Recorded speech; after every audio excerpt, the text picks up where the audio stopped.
Welcome back to another edition of the Night Report podcast. Joining me, my name is Mike Broadbent. Joining me once again is Richie Schneiderite. Richie, we have a preview show for Michigan.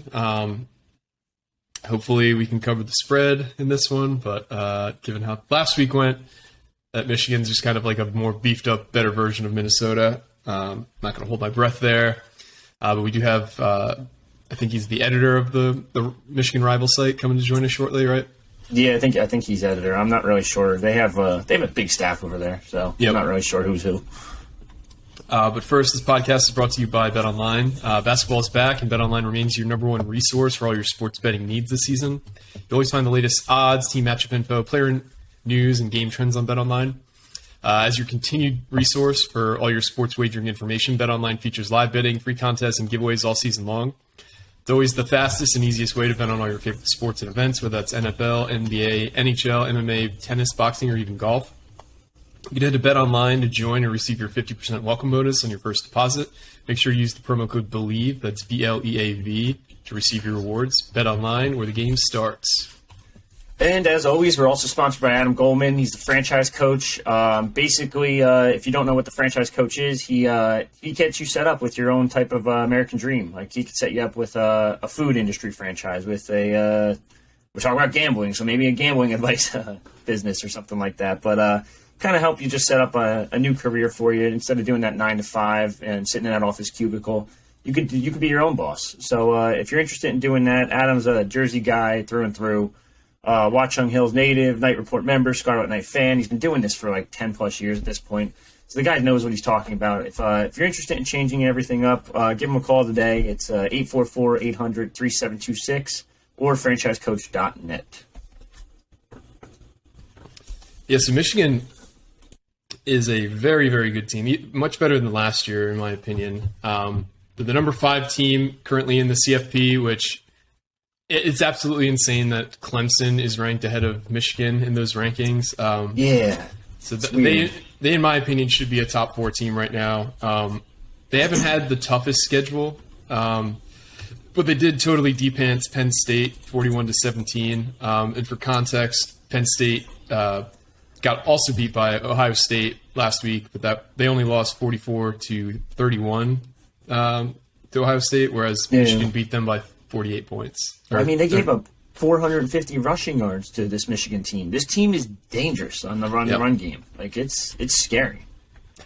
Yeah, they're a very good team. They're even more dangerous by having an actual mobile threat at quarterback now with J.J. McCarthy, who took over for Cade McNamara, who imagine having this kind of luxury. The guy who led you to a college football playoff berth last year and a Big Ten title, and Cade McNamara got benched for the 5-star J.J. McCarthy, who's, I think, a sophomore in eligibility.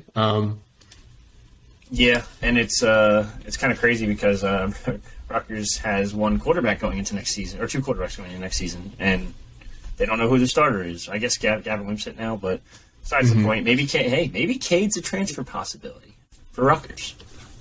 Yeah, maybe. I don't see that one happening, though. I think he's from Vegas. Everybody's been, talking about – he's going to be, every team's maybe he'll come type transfer quarterback if he does actually transfer, which I'd imagine he will. And he could lead a team to a college football playoff again. I mean, hell, Bo Nix is a Heisman candidate and was dog shit at Auburn. Yeah, that's true. Sometimes if you I was sending you this the other day, the Dane Brugler's top 50 for the drafts, and it's amazing how many guys are transfer dudes out of that list. Oh, it's absolutely insane. Yeah, hey Trevor, what's going on, man? Hey boys, how you doing? Good. Excited to talk about this Rutgers Michigan tilt Saturday night at 7:30 at SHI Stadium. I imagine you guys aren't happy about having to play us again at night. Not that it's going to really matter probably regarding the score, but it's weird. The last 3 times you guys, or 3 of the last probably 5 times you guys have been to Rutgers, it's been night games. Yeah, it's interesting. For travel purposes, we're not a fan, but otherwise, no. I mean, it is what it is. Night games are always fun, right? So yeah. So let's talk high level with Michigan. We were kind of talking about this before you came on, but in my opinion, they should be a top 4 team. There's no way you could say watching Clemson and Michigan that Clemson's a better team than Michigan right now. Let's talk high level. What about this team do you think is better than last year, and what do you think is worse? Because obviously you're both very talented teams from 2021 to 2022, but kind of give us an idea of where you guys are this year compared to last. Yeah, sure. So the identity's starting to, come clear now. This kind of a hardball thing as the season goes on, right? We start to see what the identity of the team is as it develops. And it's not crazy different than last year in terms of relying on the run, bend, don't break defense. The run game is different in terms of how it looks and some of the scheme fit. They're relying heavily on Blake Corum. I would argue it is better in the sense that we seem to see more consistent first down runs, long runs, just consistent run game in general. Last year was driven by a lot of explosive plays. We're still seeing some of those, but this seems to be a more consistent grind offense than what we've seen in the past. Better is J.J. McCarthy on the short throws, adding his element from a scrambling standpoint, right? That's the difference with this offense from last year. That's the obvious upgrade. What's not as good, I would say, probably, the linebacker play, especially in pass coverage, right? We've seen some improvement from the secondary, but replacing Daxton Hill, replacing Josh Ross, those guys that covered the tight ends and some of the guys in the middle, Michael Barrett's done really well. Colson's the leading tackler, but we've seen some exposure there. I've actually been really shocked in the last two games that Michigan State and Penn State both didn't target the linebackers with tight end play. Yeah, so let's just start with the beginning of the offense. I know you just mentioned McCarthy obviously brings a lot more, I guess a couple of different abilities compared to Cade last year, but what are some of the major differences for fans that don't know? Yeah, so JJ is obviously a much more mobile quarterback, right? Cade was very, very good pre-snap, making his read, making the smart decision. He lived on the check down under 10 yards, especially to the right. JJ's making a lot more reads going through progressions post-snap. We saw 3 times against Michigan State where he was able to scramble and get a first down. One of them was on a 4th down play, something we wouldn't have seen from Cade last year. What's been interesting, and some of it's Michigan's scheme and some of it's opponent's defense. But coming into this year, everybody was so excited for JJ's cannon arm and for the passing game to open up and the deep shots to come. And at this point last year, Cade had more deep passes and more deep touchdowns than JJ did. So he was missing some throws in the beginning of Big Ten play, 3 of 14 on throws over 20 yards to start the season. So they kind of backed away from that a little bit. His completion percentage was like 88 on throws under 20 for a while, so they had no problem living there. But we do have a question mark. If come some other games, whether it's Illinois, Ohio State, if JJ is going to have to throw the ball deep, we don't know yet if he can do it. Yeah, you're kind of alluding to basically how the offense has been run for you guys. It's been just a ground and pound, dominate people with the run game. You guys have 2 great backs in Blake Corum and Donovan Edwards. And you have a guy who transferred out, and Zach Charbonnet, who's at UCLA now, who's dominating there as well. Do you guys have a running back coach that really stands out in terms of development, or is this more of just Michigan has identified them as a running team, and that's what they really focus on for their offense? Yeah, I think it's 3 names in particular, right? So early on, Jay Harbaugh was the running back coach for a few years and did not get enough credit for his ability as a recruiter and as a coach. We've seen him now as a tight end coach, running back coach, special teams, best special teams unit in the country. So the nepotism argument with the last name, we're 8 years in. He's a great coach. He's a really good recruiter. The kids love him. Obviously, the last 2 seasons, the running back coach has been former Michigan running back Mike Hart, who we saw what he was able to do at Indiana with a couple backs. We know his talent as a player. We've seen it as a coach. I think we knew players really liked Mike Hart, but when he had that medical emergency against Indiana and you saw the emotion of Blake Corum and Donovan Edwards and some of the things they said afterwards, they love Mike Hart. In terms of holding on to the ball, not fumbling it, that's Mike Hart 100%. We saw freshman C.J. Stokes burst out of the gates and then fumbled once against Maryland and didn't play for 3 games, right? So when you get in the doghouse, wow. You get in the doghouse with Mike Hart, yeah. But the other shout-out is Sharon Moore and his job with the offensive line. So a lot of the pin and pull scheme and things that we see from Michigan comes from his time as an Oklahoma guard blocking for a guy named Adrian Peterson. So the 2 of Not them, bad. yeah. So Moore and Hart combined together to be like the run game coordinator planning.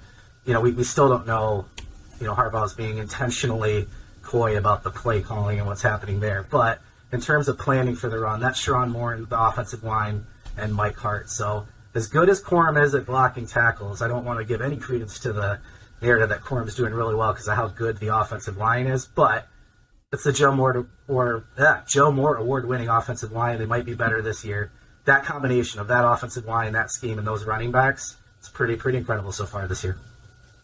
Yeah, so I kind of want to just keep going down the line here. Obviously, it's a run-heavy team, but you have some serious weapons at wide receiver, and like Ronnie Bell, who everyone's like, oh, he's a two-star. I know the backstory behind it because he was a hoops player, but and then Cornelius Johnson, who was a kid I've covered a lot from his Connecticut days. Like, just can you talk about this unit? Like, they could definitely torch you in the passing game too. Yeah, and Ronnie Bell missed all last year too with an ACL, I believe, right?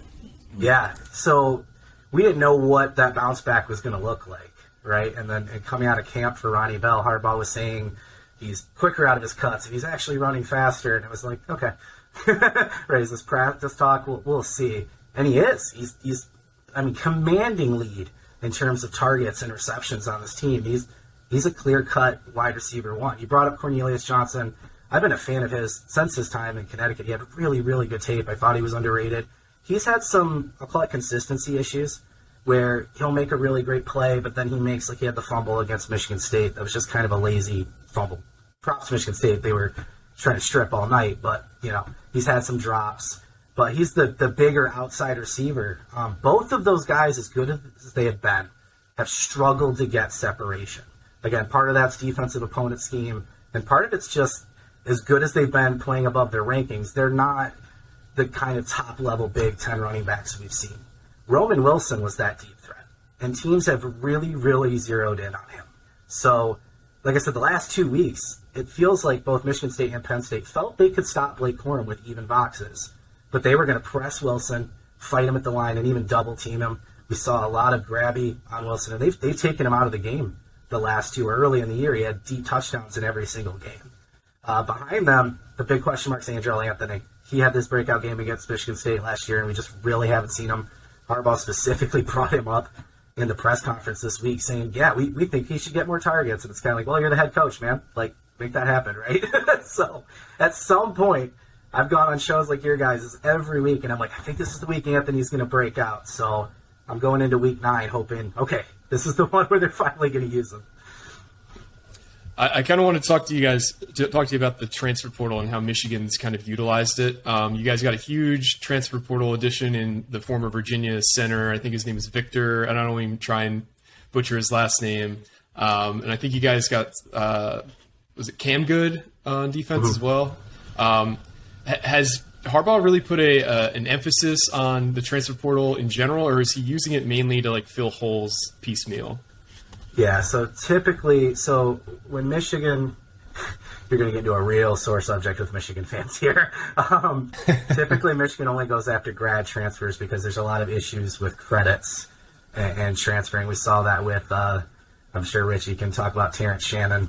He was a lock to go to Michigan and literally couldn't figure out the grades, and now he's at Illinois. And yeah, so anyway, Michigan has kind of used the grad transfer typically just as a depth piece. So Cam Good played a little early, and now he doesn't really see the field anymore with some freshmen and other guys stepping up. But just when numbers don't look great, if we can plug and play some grad transfers. I'll make it easy for you. That center, just call him Olu. He goes by Olu, so you're good there. That's easy. Yeah, that's easy to remember. Yeah, so he's a next-level addition where you're getting a guy who was a Remington Award finalist last year, is one of the best centers in the country, to replace Andrew Vistardis. So, and he's been, just so crucial to this offensive line. I wonder if that's going to change Harbaugh's perspective a little bit moving forward.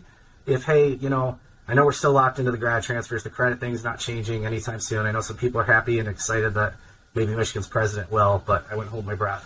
I wonder if he's going to start targeting maybe more high-impact grad transfers that could potentially play as opposed to, like you said, more of those fill-the-hole kind of guys. Because, yeah, Olu's been a massive addition for them. Gotcha. And then, we talked about the entire offense. Everyone knows how good it is.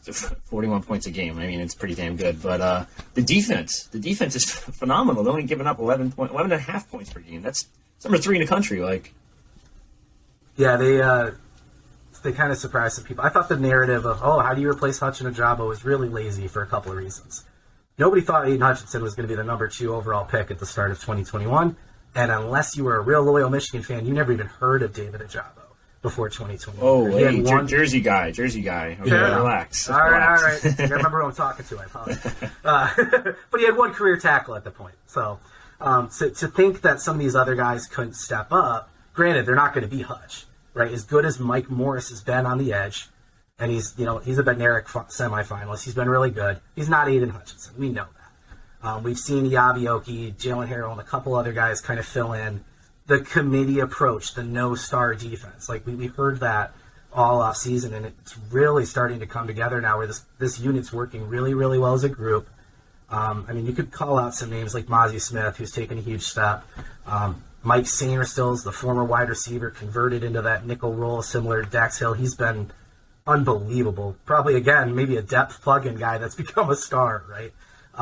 What will be interesting is where the defense thrived last year, and again, I'm thinking of the Ohio State game, getting them in obvious passing situations and then just letting Hutch and Ajabo go eat. As good as the pass rush has been this year, more sacks, more pressure, they have gotten a lot of those stats against worse teams, right? So it'll be interesting to see in the big game if the defense is better. But across the board, just, committee approach, everything, yeah, you're right. The defense has been phenomenal this year, and that's a lot of credit to Jesse Minter, continuing the scheme of Mike McDonald, implementing his own little pieces, and incredible halftime adjustments from him this year. So you guys really haven't been tested all season. I think most of your wins have been by like 21 plus points. Like, none of them have even really been competitive outside of the Maryland game. What did Maryland do that was different and challenged you guys that no other team really was able to this year? Yeah, I don't want to say that Michigan thought they could take that game easily, but based on the script that we saw at the beginning of the game and some of the play calling, it felt like Michigan didn't think they had to open it up too much to win that football game. And honestly, week 4 last year was Rutgers, right? Kind of a similar situation where that game was a lot closer than it probably should have been. Big picture, I think Harbaugh still has this kind of NFL mentality where he wants his team to be the absolute best by the end of the year, and it gets better every week kind of thing. But that causes them to play really close games early in the season because it's this slow-moving train of development, right? But to Maryland's credit, they ran a defense that they hadn't run before. They were dropping 8, really confusing J.J. McCarthy. And that game plan is kind of transferred throughout the season. These teams are thinking, if we can get J.J. flustered, maybe he's going to make a mistake like he did against Penn State where he threw the ball that got tipped and ended up being a pick 6, or the weird back foot Hail Mary that Corum luckily caught somehow, right? So that's really what Maryland did was, we know Corum's going to run well, but we're going to just try and fluster your QB and hope we can get you into a mistake. So you mentioned the Rutgers game last year, and I kind of wanted to touch on that because Rutgers under Greg Schiano has played Michigan pretty well. Last year we lost 20-13 in the Big House. The year before that, in the COVID year, we had that 3 overtime game where Cade McNamara saw his rise to the starting QB. What is it that Rutgers has done that you think either frustrates Harbaugh or Michigan, or is it just we were playing? What's your take on why Rutgers has played you guys close the last couple of years? I think Greg Schiano's a good coach, right? Now, Greg Schiano also spent some time before coming back to Rutgers as the defensive coordinator at Ohio State, right? So he probably learned a lot about Michigan there. But I think he's a good coach. They scheme well, and I think, and again, I don't want to say Michigan doesn't take them seriously. That's not what I want to say, but I think Michigan comes in maybe trying to work on things they have to work on, and Rutgers does a good job of playing up to the competition and treating it like the big game it is, and sometimes Michigan just gets caught, I don't want to say sleeping or, again, not taking them seriously, but it's just what it is, And it's, again, a lot of credit to Schiano. Last year, that defense really, really frustrated Michigan. And it wasn't a lot of fans at that point. I mean, we weren't seeing the Love Harbaugh train yet. There was a lot of frustration coming out of that Rutgers game last year. So, and this year, anybody thinking they're going to see that 78-0 repeat, I don't think that's the case. I do think Michigan's going to win comfortably, right? But I wouldn't be shocked if this is close at the end of the first half. We've seen that a couple times this year, and I know Rutgers, I'm really disappointed because Brown, the running back, being hurt. I love the running backs of the Big Ten. That's probably the best thing about this conference, and to see him injured is a bummer. But, yeah, I wouldn't be shocked if Rutgers plays him hard for a while. So I know I'm going through like your guys' message board right now. What's the feeling like among the fan base for this game? I know like they're saying like obviously Rutgers has pretty good defense. They're all talking about it, but you guys also faced Iowa, which I mean also have a pretty good defense. Yeah, I mean we're just now starting to see people realize there's a game this weekend, right? So the whole tunnel situation and everything post Michigan State is really just taking all the air out of the room, and I wouldn't be shocked. I know that the team's preparing, and I know the coaches are doing all the right things, and Harbaugh said something earlier about, you know what, I had an epiphany, it's time to move on.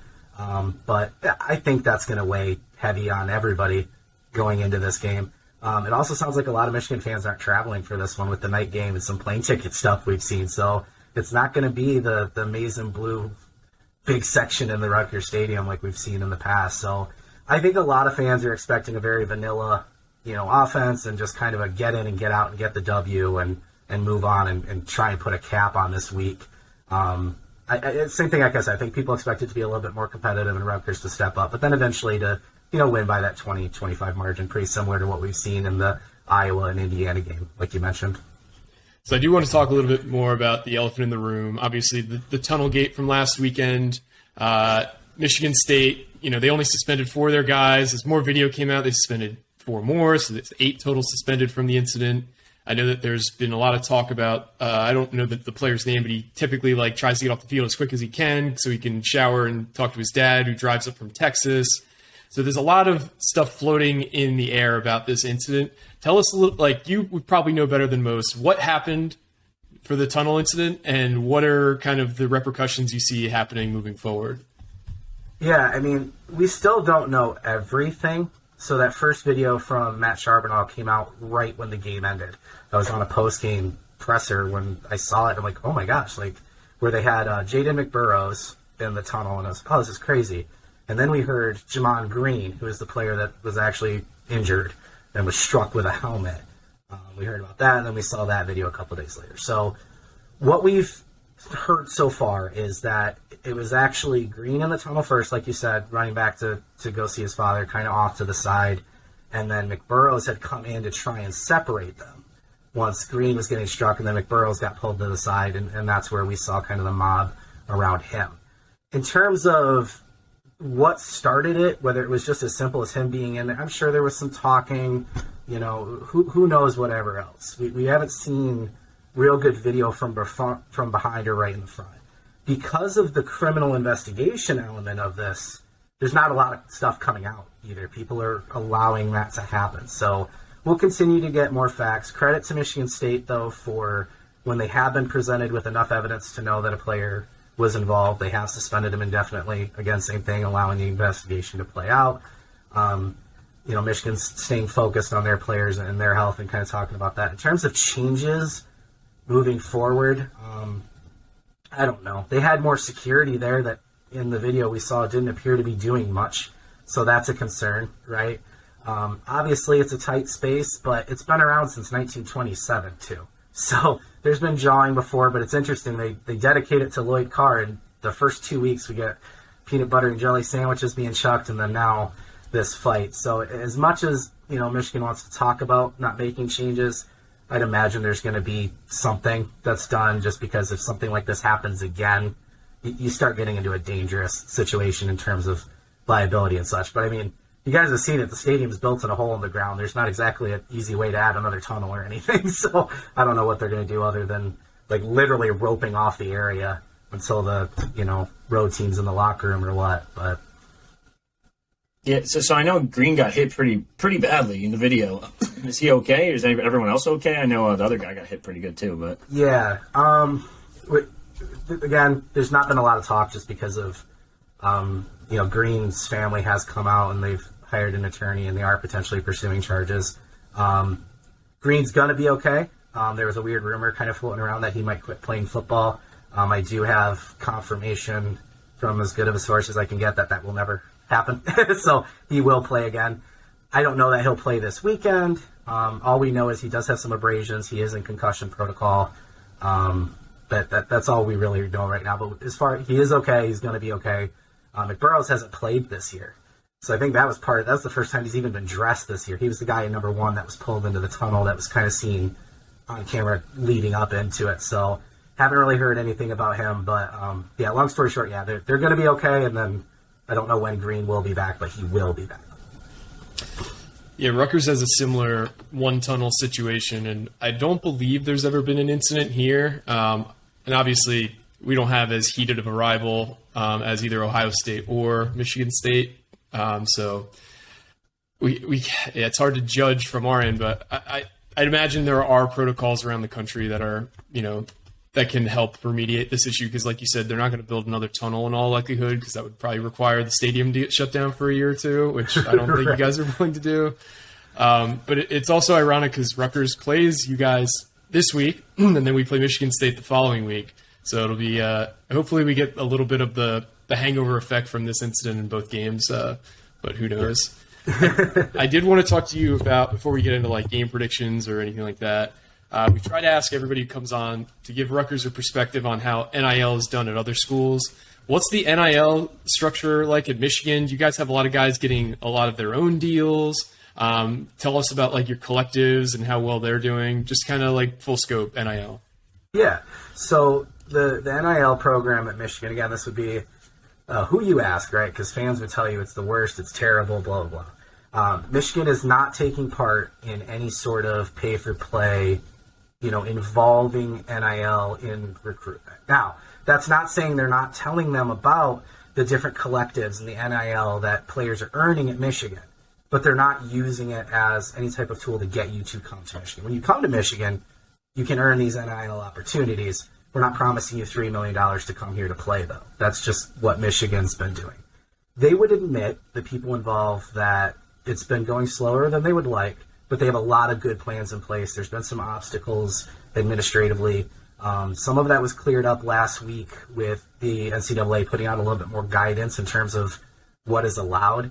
Michigan's being really careful and not jumping into the Wild West scenario.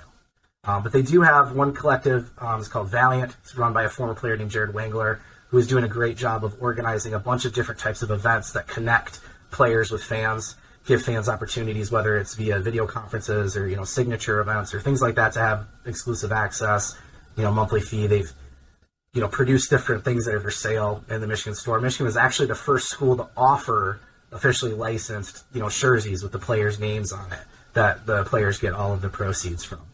Where Michigan, I think, is hoping to lead, and it's not going to happen right away, but maybe in the next few years, is more of a revenue share type situation.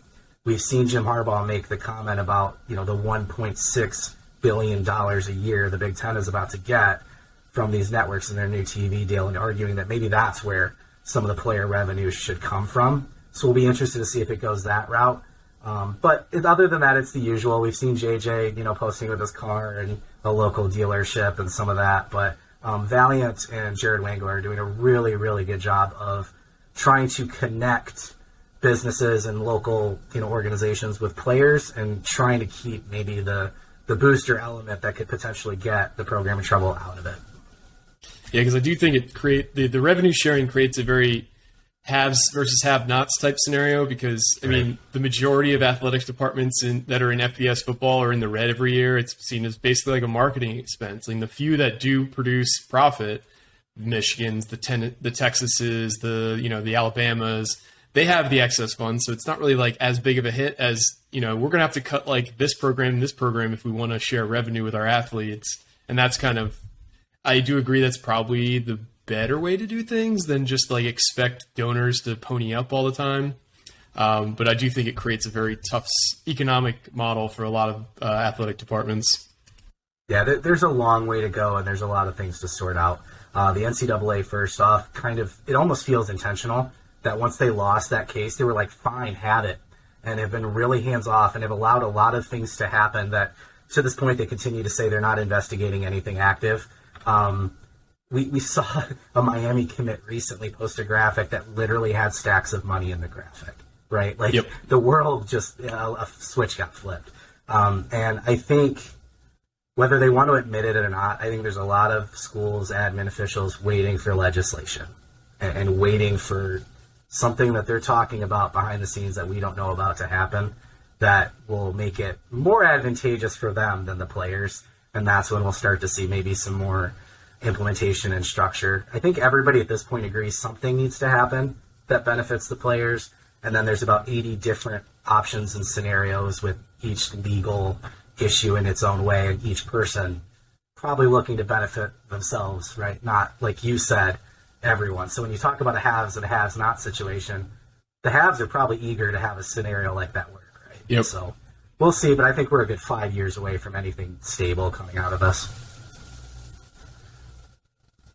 I mean, that's all I really got for you. I want to tell you, though, I did see your post on the uniforms thing. Rutgers is not wearing white uniforms. They are wearing red. Us that. Well, Rutgers just told me a minute ago there's a lot of speculation because their game day graphics and everything have a white helmet. Their stupid promos for the week are white uniforms. They're not wearing white uniforms. If that's all it came from, I'm going to be so pissed. Yeah, it's okay. Supposed to be all Scarlet uniforms. They are doing some tweaks to the helmets for Military Appreciation Day. Oh, very cool. All right, thank you. I'm going to squash that then. Yeah, squash that one right now. I saw that on the message board. Because I've been doing the same thing for the past 48 hours. I'm like, dude, white? Why are you wearing white? Like, what are you doing? It's a home game. And the only reason I didn't go with it is I have a guy that literally works in the media, and he's been right every single time. So when he said that, I was like, okay, cool, now I'll run with it. But yeah, no, I mean, I just saw the post and I just got the text, and I was like, all right, perfect. I'm gonna now. Like, all right. God, I wonder if we're gonna bust out the all Maize then. But yeah, all red versus all blue. Ugh. Yeah. Just wear all whites, I hope. Yeah, usually they don't do color on color or white on white, so.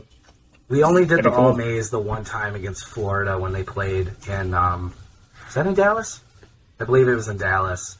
And some fans love it. I can't stand it. I'm a little bit traditionalist. I like the classic uniforms. If you're going to do a lot of changes, I think you need to have that flexibility. But also, as much as I love Maize, when it's all Maize, it's a bit much. Yeah, for sure.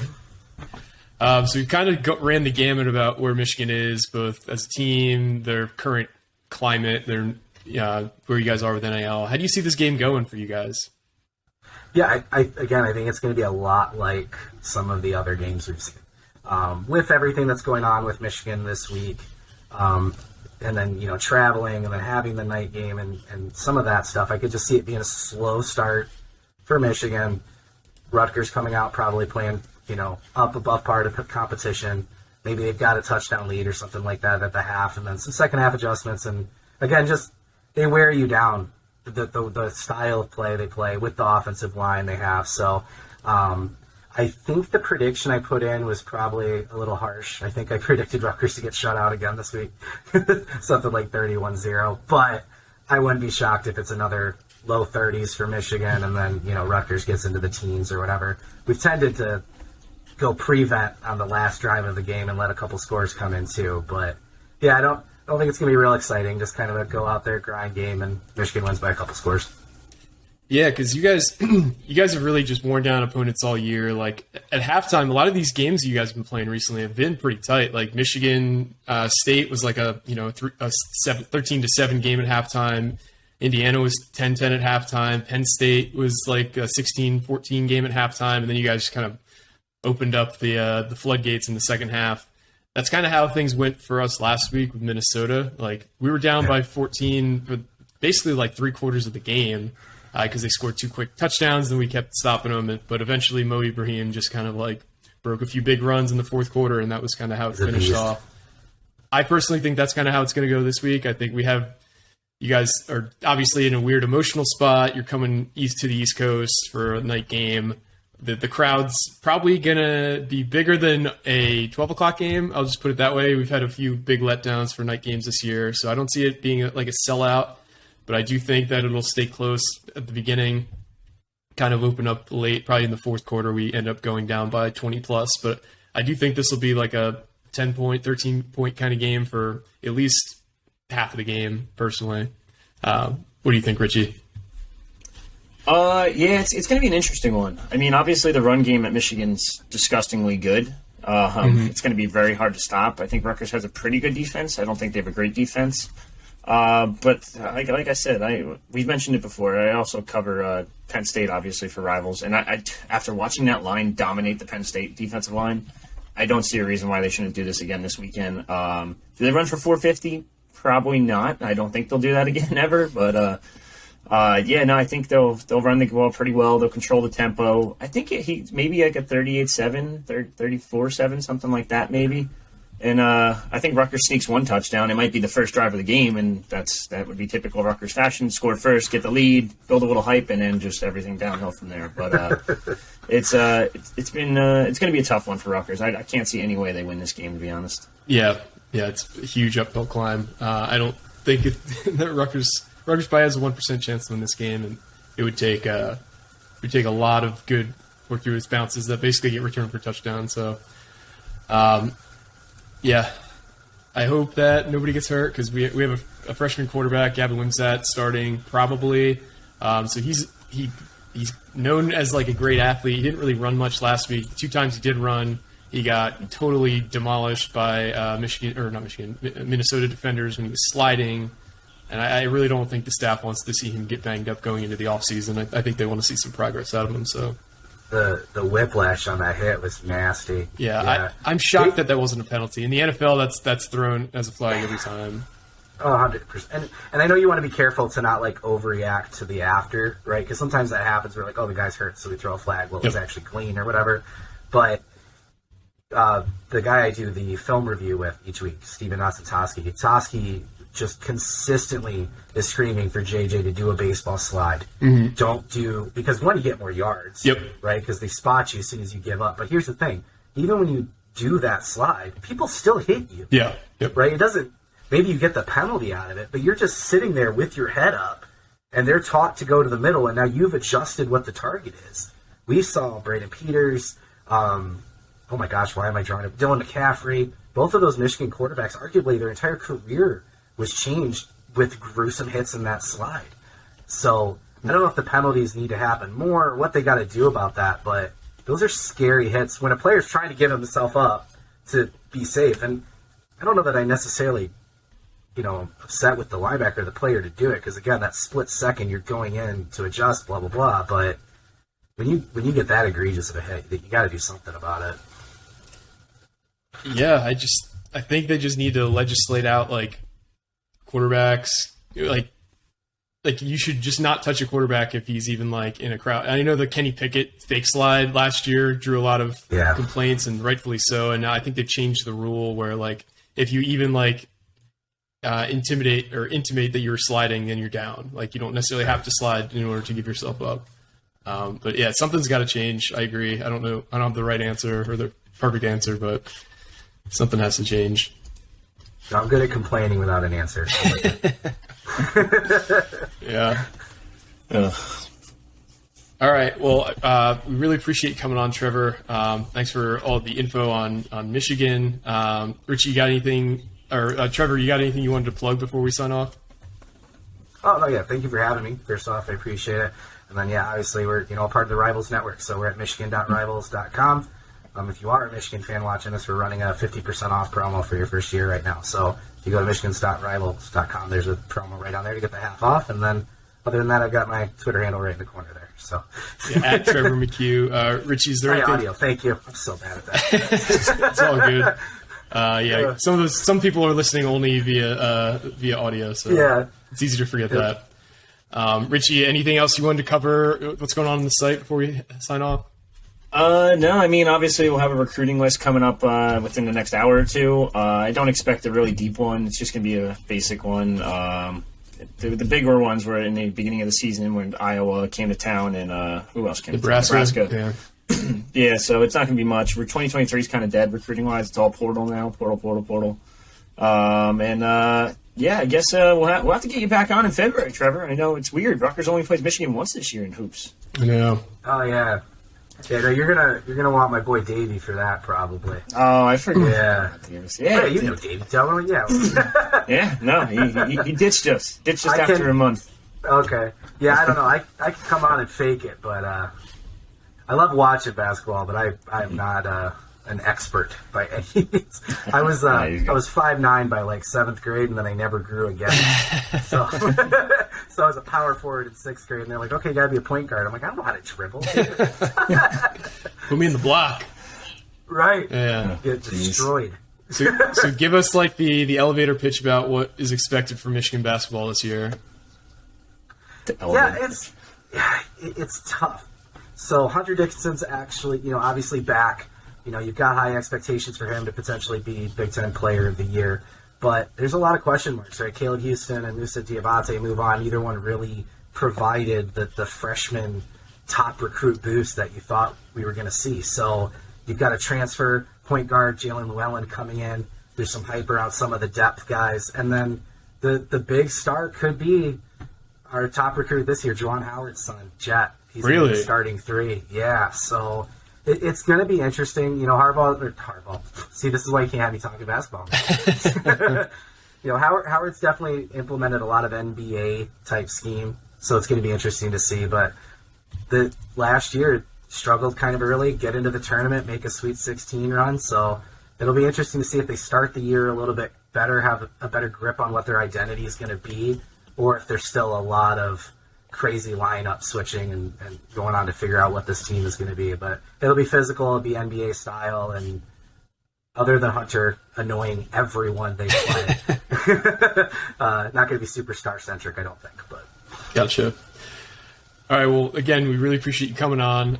This has been another edition of the Night Report podcast. Signing off. Don't go anywhere though.